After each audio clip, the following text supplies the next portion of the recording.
Coming up on Locked On Dodgers, it's Thanksgiving, so Vince and I are going to tell you all the Dodger-related things that we are thankful for. So let's get Locked On Dodgers.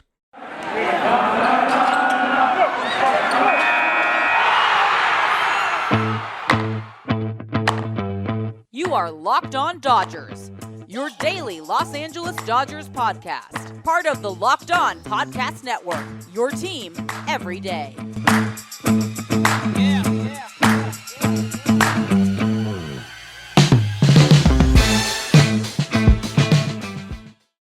Hello, Dodger fans. I am Jeff Snider of Baseball Essential, and this is Locked On Dodgers, part of the Locked On Podcast Network, your team every day. Vince and I are doing a split episode today, so he will be with you for the second half of this show. Thank you for making Locked On Dodgers your first listen every day. Remember, this show is free and available on all podcast platforms and on YouTube simply by searching for Locked On Dodgers. This is the daily podcast covering the Los Angeles Dodgers, bringing you the smart fans' perspective on our boys in blue. I want to apologize really quick if you normally watch us on YouTube. Yesterday's episode showed up late. I made a mistake. I recorded it late, and so by the time I was uploading it, it was already the next day. And so when that happens, sometimes things get messed up, and so it ends. So anyway, long story short, it got scheduled for this morning at 1 a.m. instead of yesterday morning at 1 a.m. like I should have. So I didn't catch it until last night and put it out immediately last night. So sorry about that. We'll try to do better. We are gooder at talking about the Dodgers than we are at managing technology. But this one hopefully will be up bright and early on Thanksgiving morning so you can watch it if that's how you choose to do it. If you listen where you get podcasts, that's great too. Wherever you do it, we really appreciate you making us your first listen every day. And speaking of appreciating things, today's episode is going to be Vince and me talking about the things that we are thankful for, Dodger-related things. There's plenty of things in life to be thankful for, and so we're not going to get into all of them, although I do love my wife and kids, and I hope they know that. And I probably love other people too. If you're listening, Mom, yeah, I love you. But we're going to talk Dodger-related stuff, and, you know, it's a wonderful time to be a Dodger fan. It's always a wonderful time to be a Dodger fan. Even I've grown up through some pretty bad teams. Luckily, the Dodgers have never had really bad teams. Like the franchise has never lost 100 games in a season, but they had some kind of bad teams in the early 90s that I remember, late 80s, early 90s, or maybe 90, 89. Anyway, there were some bad teams, and yet through it all, we love our Dodgers, and we will continue to. So we're going to talk about the things we're thankful for. Today's episode will not have any ads or commercials in it because it's Thanksgiving. So we're just going straight through. I'm going to list 5 things I'm thankful for. Vince is going to list 5 things he's thankful for. And then you can go eat some turkey and pie and all the other good things. So my first thing, Dodger related, that I am thankful for is Dodgers uniforms. Best uniforms in baseball. There are some good uniforms. I don't think it's far and away. Obviously, they're my favorite by far. But just classically, if you're just looking at best uniforms, they're beautiful. You know, the crisp white with the Dodger blue is the greatest color in the world. The pop of red on the front of the uniform is perfect. It's, and they're simple and they haven't changed. And that's the thing that I love the most. It's, if you look at teams like the Dodgers and the Yankees and the Cardinals and the Cubs, you know, basically those teams, if you showed a game, if you could somehow get an HD colorized version of a game from 1960 involving any of those teams, you wouldn't be able to tell that it was old based on the uniforms because the uniforms are about the same. And now some uniforms needed to change. Some teams didn't have good uniforms to start with, so they had to change them. That's fine. But the Dodgers, they haven't changed because they don't need to. And it's a beautiful thing. And there's, you know, I know it's a bias. I know it's because I'm a Dodger fan, and that's fine. But when I see that Dodger script across the front of a jersey, it's just like, it actually makes me feel things. And I know that's cheesy, and that's okay. There's a reason people like cheese. Dodgers have the best uniforms in baseball. Classic, beautiful, wonderful. So that's the first thing Dodger related that I am thankful for on this Thanksgiving Day. Second thing for me is I'm thankful that the Dodgers are the franchise of Jackie Robinson and Sandy Koufax and Fernando Valenzuela, all kind of trailblazers in their own way. Obviously, Jackie Robinson, everybody knows his history. He's, you know, he doesn't just belong to the Dodgers. His story belongs to baseball and to America. I mean, the civil rights movement of the 1960s wouldn't have happened the way it did, and probably not at the time that it did, if not for Jackie Robinson. Like, it was that big a deal, integrating Major League Baseball.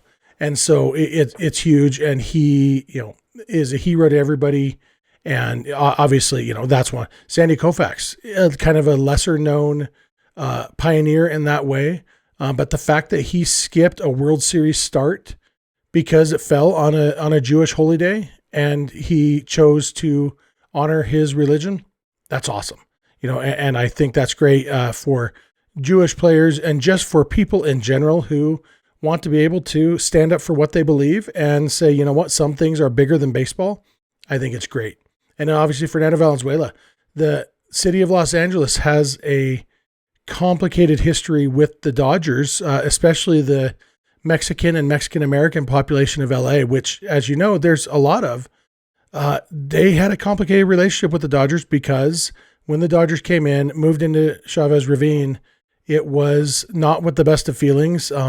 The story gets oversimplified sometimes. I actually had Eric Nussbaum on as a guest on this podcast, a year and a half ago, maybe, early in the pandemic, I think, talk about his book, Stealing Home, that talked about the whole story about how Dodger Stadium came to be built where it is. And it's not as simple. A lot of people just say, oh, the Dodgers kicked the Mexicans out of their homes. And it's not that simple. Most of the people of that area had already been displaced before the Dodgers even came. It was supposed to be for a housing development that never happened for political reasons, a lot of different reasons. It's really, Eric Nussbaum's book, if you haven't read it, Stealing Home, check it out. It's like a history book that is, masquerading as a baseball book, which is kind of the best kind of history book. And so there's a ton of really good detail in there. But the fact is, when the Dodgers were coming, there were a few families left that did have to be physically removed from their homes. And that left a sour taste in a lot of people's mouths about the Dodgers. And it wasn't until Fernando Valenzuela came along, the first big star from Mexico in Major League Baseball. And now, if you were to go to Dodger Stadium now and say, did you know there was a time that the Mexican population of LA didn't really like the Dodgers? People would think you were crazy. But that's kind of what Fernando did. And, and more, the Dodgers kind of were pioneers in Latin America, Mexico, and the Dominican Republic to appeal to the Spanish speaking population of LA and just to put a good team on the field. But so being that the franchise of Jackie and Sandy and Fernando means a lot to me, and I appreciate it. So that's the second thing, Dodgers related, that I am thankful for on this Thanksgiving morning. The third thing, I am thankful that Clayton Kershaw's parents met. I don't know how they met. I don't know when they met. I know it didn't work out for them. They divorced when he was 10. But for that brief time, what they brought into the world is my favorite baseball player of all time. Clayton Kershaw. I've had some people laugh at me when I say he's my favorite player of all time because people think that a current player can't be your favorite of all time. And it's not that I don't know baseball history. I am a big fan of baseball history. I've named children of my own after Cal Ripken and Nolan Ryan and Sandy Koufax. I have favorite players before Clayton Kershaw, but Clayton Kershaw has surpassed them all as my favorite player. What he's done on the field, being literally one of the best pitchers in baseball history. Off the field, he's a great person. He's just everything about him I love. I think it's awesome. And so I am very, very thankful on this Thanksgiving morning that Clayton Kershaw's parents met and fell in love, even though it didn't last, because it lasted long enough to give us Clayton Edward Kershaw on March 19th, 1988. And that's awesome. Before I get to 4 and 5, I want to thank you again for making Locked On Dodgers your first listen every morning. It means a ton to us that you take the time to listen to us. Vince and I often marvel with each other. We look at our numbers and we know that there's people behind those numbers and that thousands of you are listening to us every day. It blows us away, and we couldn't be more thankful for that. So if you're not making Locked On Dodgers your first listen every day, please do. If this is your first time listening, this is obviously isn't a totally indicative episode of what we do normally, but we talk Dodgers. That's what we do, and we enjoy doing it. And you can get it wherever you listen to podcasts or on YouTube. and just keep making us your first listen every morning, and we will be happy. Fourth thing that I am thankful for on this Thanksgiving morning is Dodger Stadium. Again, it's like the uniforms. I know I'm biased. I know there are other great stadiums. I've been to almost all of them, literally. Target Field is the only current stadium I have not been to. And even if I wasn't biased, Dodger Stadium, I think it would be my favorite. It's just an amazing place. You can tell that it's old, but not in a bad way, just in a good way. Like you walk in and you're like, this place has some history. Remember the first time I went to Yankee Stadium back in 2008, and it's like, you can tell this place has some history. The stadium itself kind of sucked, and you walked into the bathrooms and you thought you were going to get hepatitis just walking in. But you could tell that there was history there. Dodger Stadium doesn't have the amount of history maybe that Yankee Stadium had, but they've got history. And when you remember, I talked about, Jackie Robinson unfortunately never did play at Dodger Stadium. Sandy Koufax did, Fernando did, Oral Hershiser did. All these highlights, the Kirk Gibson home run, these things that we've watched our whole lives that happened at Dodger Stadium, even more recently. Justin Turner's walk-off home run that my buddy Keith caught in the outfield in the 2017 NLCS. Chris Taylor's home run this year. Just all the Max Muncy's home run in the 18th inning in the 2018 World Series Game 3. So many moments that I have been there in person for, or that I've watched on TV, that I've rewatched over and over. And when I walk into Dodger Stadium, it feels like home. And that is super corny. I get it. But when I walk in, I'm like, man, I feel like I'm home. And when I walk in with my family, it's even better, because the only reason that I don't just move into Dodger Stadium, besides the fact that they won't let me, is because, my family's at home. But when my family goes with me, I'm like, oh, it doesn't get any better than this. Like, build me a hotel room right here at the stadium, and I will stay here forever with my family. Dodger Stadium, I love the place. Everything about it. The grass is beautiful. The stands, the way it's set up. It's a huge stadium, by far the biggest stadium capacity-wise in baseball, and yet the views everywhere, even the views that are technically bad views of like the game, they're cool views. And you go up to that top deck, feel like you're going to get a nosebleed. You feel like, if you have vertigo, maybe don't go up there, but man, you can't beat that view. So everything about Dodger Stadium and all the improvements that they've made recently, thanks to Janet Marie Smith, who another former guest of this podcast, the changes they've made recently to enhance what it is while also keeping the history. It's pretty amazing. Dodger Stadium just keeps getting better. And that is the fourth thing that I'm thankful for about the Dodgers this Thanksgiving morning, is Dodger Stadium. And now, fifth and last, you thought the first ones were cheesy. It's Thanksgiving, it's a day to be thankful. It's a day to be a little bit cheesy, and I'm okay with that. And I'm generally okay with being cheesy anyway. I'm a sentimental dad. So my last thing that I'm going to talk about before I turn it over to Vince to come in and take us home, I'm thankful for this podcast, for you, the listeners. I get paid to talk about the Dodgers. Not a lot, but more than it used to be. Vince and I don't know if you all know the history, and even those of you who listen every day may not know the full history. So I'll tell a little bit of history about how this podcast got started. Vince and I met each other at spring training in 2015. He was there covering spring training for Dodgers Nation.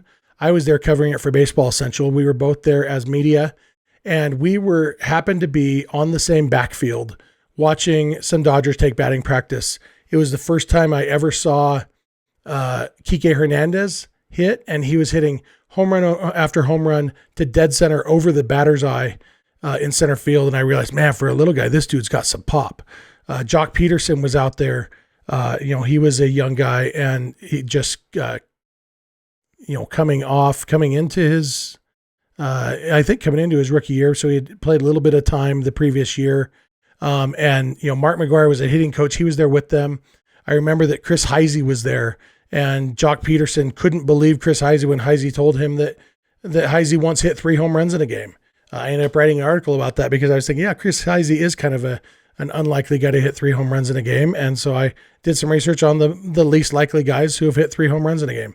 I remember Jock Peterson asking Mark McGuire It seemed like it was with a straight face asking him how they used to hit so many home runs, as if he was totally unaware of the fact that steroids exist. Anyway, so all that stuff was going on, but Vince and I happened to be standing next to each other, taking pictures, all that stuff. And we got to talking and we became friends. And 6 or 8 months later, we were talking and, we'd run into each other every once in a while in the press box at Dodger Stadium. And I just told him, I said, we should do a podcast. And he said, we totally should. So we started a podcast. We called it the Scully Avenue Podcast. We started it right around the time that the city of Los Angeles renamed that street to be called Vince Scully Avenue. So we called the podcast the Scully Avenue Podcast. We did it weekly for about 2.5 years. I think we did 138 episodes. So almost 3 years worth of episodes that we did once a week, and had a blast talking about the Dodgers. At that point in time, though, no advertisers, no revenue coming in. It literally was costing me money because I had to pay $15 a month for the hosting for the podcast. And so in addition to the time we were putting in, it was also costing us money. And then early in 2019, David Locke reached out to me, and I was familiar with David Locke because I live in Utah. David Locke is the radio announcer for the Utah Jazz, great broadcaster. And he reached out to me and he said, hey, I've listened to your show. I like what you guys are doing. I am expanding my podcast network to include Major League Baseball. Are you and Vince interested in coming over and doing a daily show, change the name to Locked On Dodgers and do it daily? And Vince and I talked about it. We're like, yeah, let's go for it. And since, in some way, obviously it's a lot harder because we're doing it 5 days a week instead of 1 day a week. And so there are some challenges. It has been tiring sometimes, but it's been so much fun talking about the Dodgers every single day with you guys. And when I go to Dodger Stadium and I'll just be walking and people say, hey, Jeff, what's up? I listen to your show. It's awesome, especially when my kids are with me. Like, they think that is the coolest thing that people recognize their dad at Dodger Stadium. And just like, I've described baseball as the most important, unimportant thing in life. And that's basically how I feel, and I was actually just seeing on my time hop today, a post that I wrote last year on Facebook, about, I was going through just sharing things I was thankful for, not Dodgers related, just in general. But on today, last year, I talked about why I'm thankful for baseball. And it's because of the ties that it has to the things that are important. I think about my favorite memories at Dodger Stadium. I was with family or I was with friends, and those things actually do matter. Those I mentioned, I've been to 33 or 34 major league stadiums, including several that are no longer in use. And my memories of those are who I was with. I've been to a lot of them with my wife and kids. I've been to a lot of them with my best friend, Flavio. He and I have done several trips together. I've been to a lot with just my wife. I've been, so I've been to all these stadiums, and my memories, yeah, it's cool to be at a stadium, but it's who I was with. And those are the things that are important. And that's what I think about when I think about this podcast, that I wouldn't do this just for the money, because it's not enough money to be worth it. But what makes it worth it is the connections I've made. Like, I've made legitimate, genuine friends with a lot of you through this podcast, through our love of the Dodgers. And it doesn't get any better than that. So that's why baseball is the most important, unimportant thing, because it ties us together as people. And, that's probably about as much cheese as you all can handle today.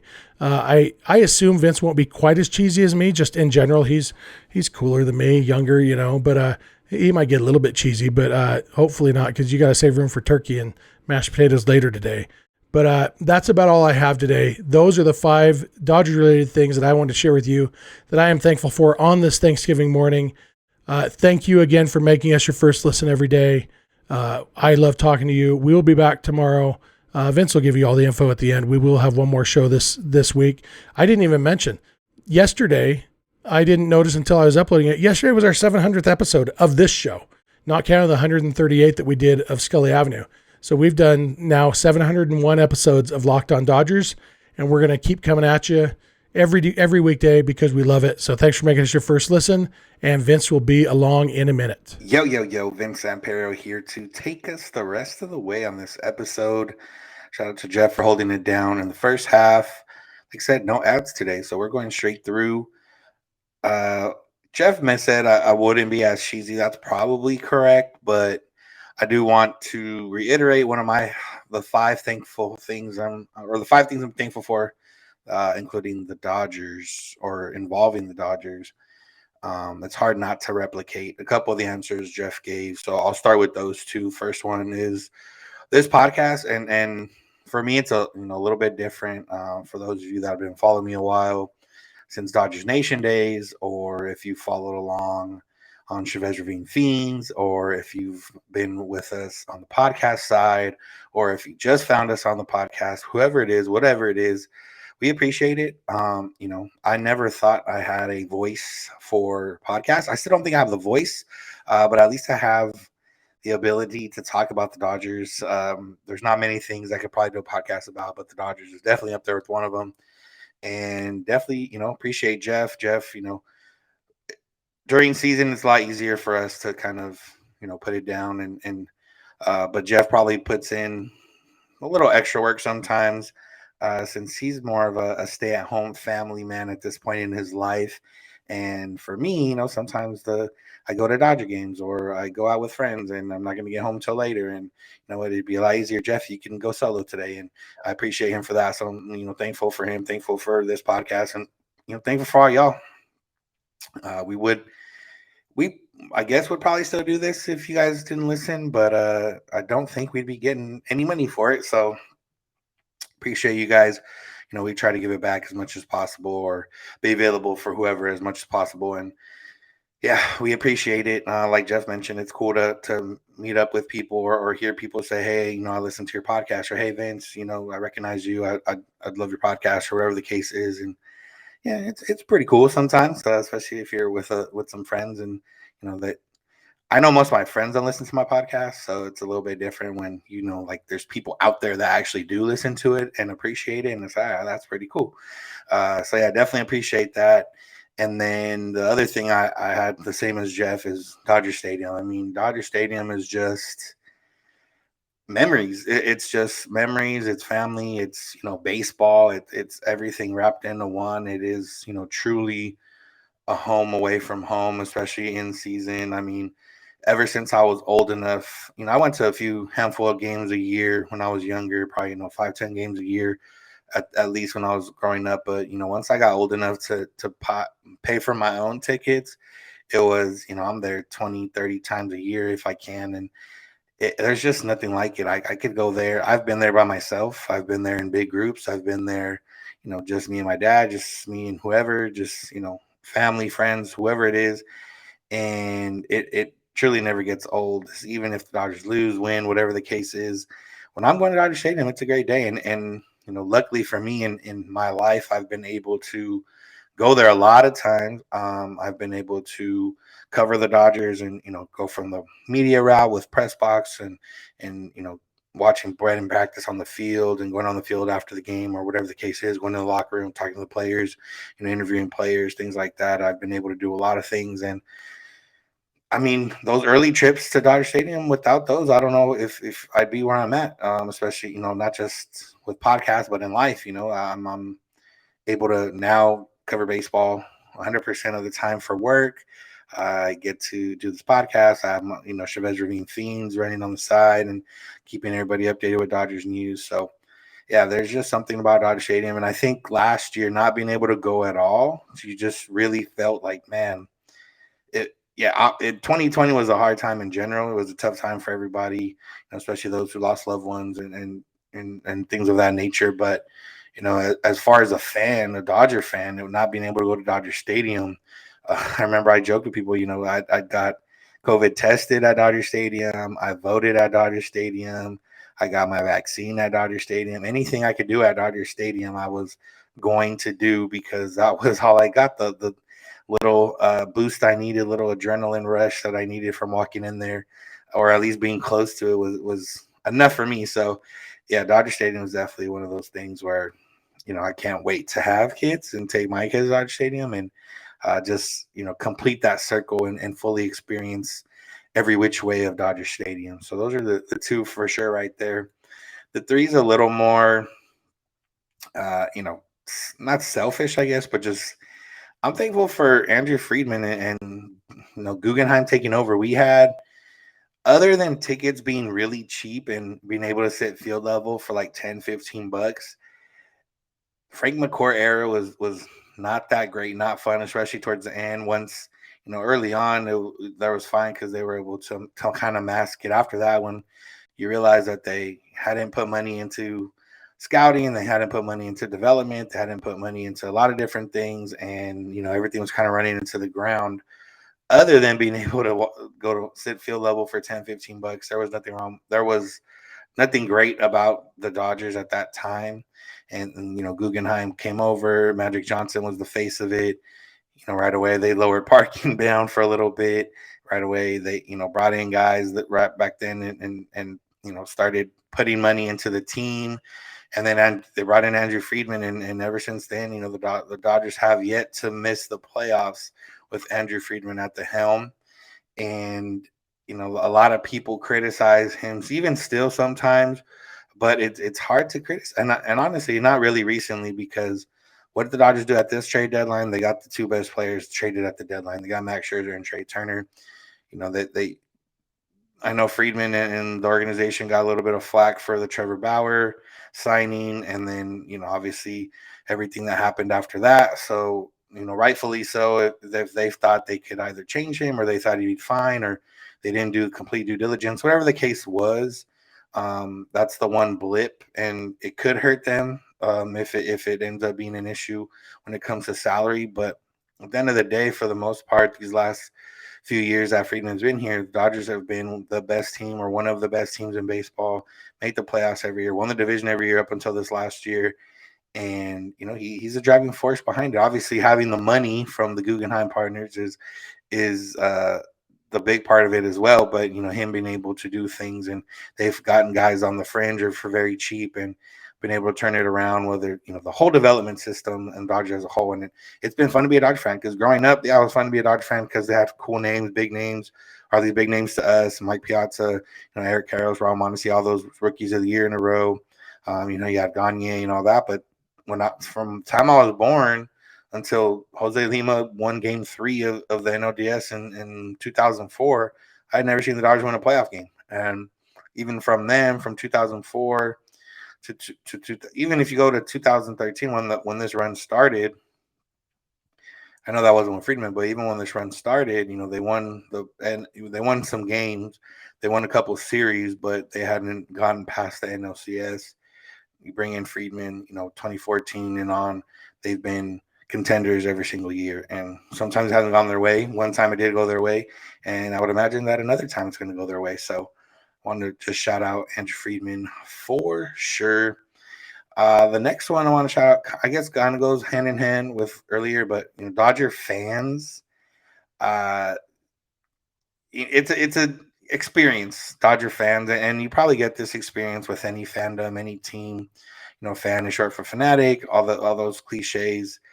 But Dodger fans make this fun, whether it's the ones that are outlandish and maybe going a little bit too far for my taste in terms of what they think, or being negative, whether it's the ones that are maybe even too optimistic, or too saying, "Oh, the Dodgers are fine, they'll get right," whether it's the ones that a little more realistic and kind of don't live and die with every single game, but live and die with kind of the ebbs and flows of a season. Whether it's the fans that go to one game a year. I know I make fun of the wave, and sometimes that, a lot of times that is fans that maybe go to one or two games a year. But at the end of the day, I'm going to get flack for the wave always, but it's still going to happen. So I don't have much say in it.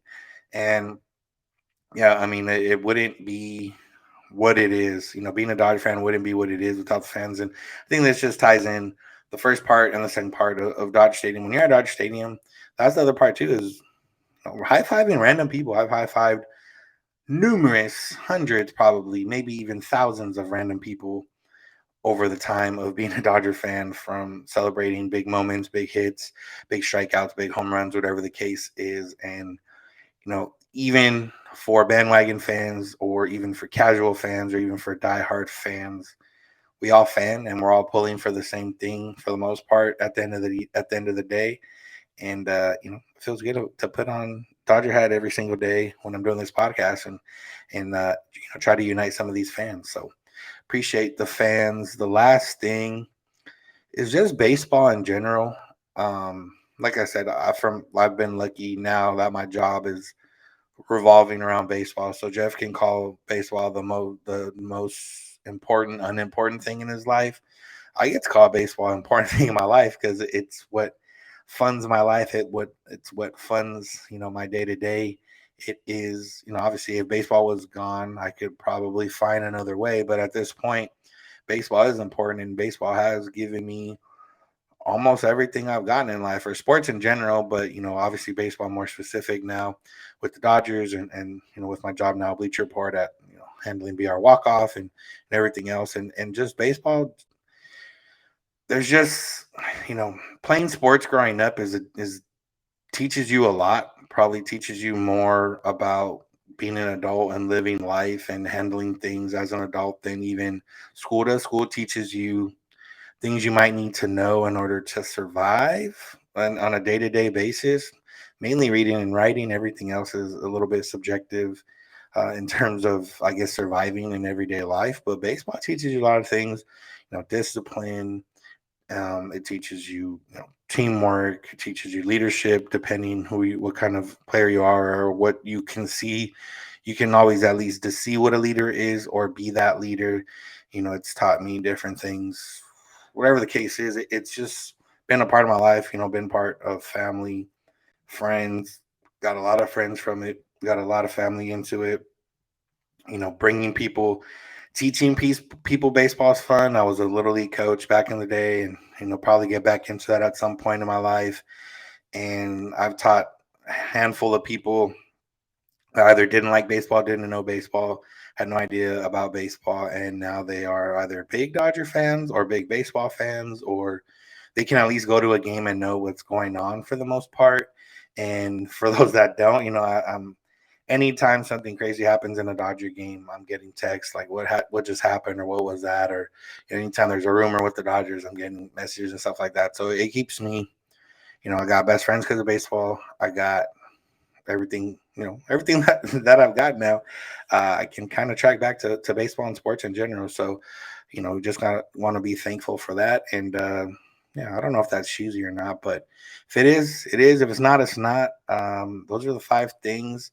I can get into individual players. I can get into a lot of different ways, but just the whole generality of baseball and Dodger fandom is just something that I didn't think that being a Dodger fan would kind of lead to everything that it's led to, and it's definitely helped that they've been good. And like I said, that's shout out to Guggenheim and Andrew Friedman for that, and definitely made me friends, and will probably make me more friends and more connections and more people in the future, and I'm ready for it. So thank you to everyone who's listening to this on Thanksgiving. If you are, enjoy the day with your family, friends, whoever you celebrate with, if you celebrate. If not, it's just another random Thursday for you. There's some football on. Check it out. I don't think there'll be any baseball signings or news for us that happens on this Thursday. So enjoy the day, how you enjoy it. And that's going to do it for us. That'll do it for today's episode. We'll be back tomorrow. I'm not sure if we'll be together or split. We'll see. We'll figure out something to talk about, whether it's Dodgers or maybe there's some news that happens. I guess the one news that did happen, I don't know. I'm assuming Jeff talked about it, is Steven Matz signed with the Cardinals. So one more guy off the book for the Dodgers. But either way, that's going to do it for today's episode. Thank you all for listening. Make sure to make us your first listen every single morning. We're here every weekday morning, unless you forget to hit the right tab on when to schedule it. But for the most part, here every weekday morning, at least on YouTube or wherever you get your podcasts, or both if you want to listen on both. You can find us on social media, Twitter and Instagram at Locked On Dodgers. You can find Jeff on Twitter at Snydog. I'm at Vince Samperio. You can DM us on any of those accounts for questions, comments, concerns. You can also send those via email, lockedondodgers@gmail.com, or via voicemail or text at 323-863-5625. We're here every weekday morning, and we hope you'll be with us. When you get in your car, or if you're at home, tell your smart advice play podcast, Locked On Dodgers. And remember, you don't have to agree, you just have to listen. Have a good one.